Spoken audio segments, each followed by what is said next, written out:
A recent study estimated that 87% of people sleep with their smartphone next to their bed, and most of them check them first thing upon waking. Perhaps we wake up to a text from someone at work, or see a news alert of another tragedy across the world, or get sucked into social media, and just as we're beginning our day, we're feeling anxious or angry, jealous or sad. Do you know the feeling? What if there is another way to begin our day? What if there can be a practice we can adopt from the life of Jesus to help us begin each day with the peace of God? Last week, you conducted a formation audit.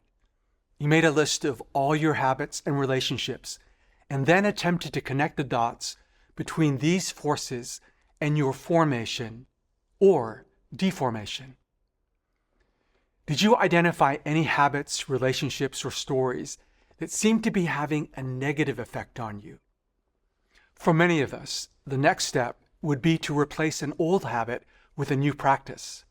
To that end, this week's practice is to read Scripture daily.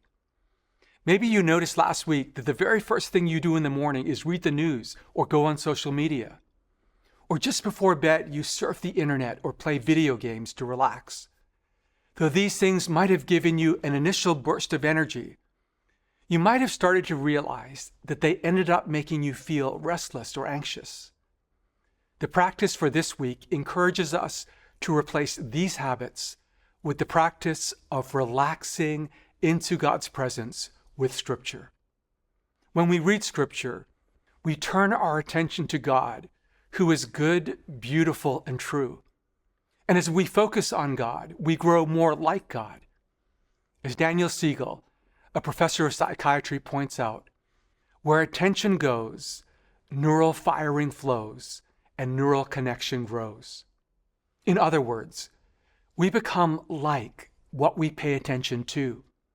When we meet God through Scripture, we are spiritually and neurologically formed. You may already be reading Scripture daily.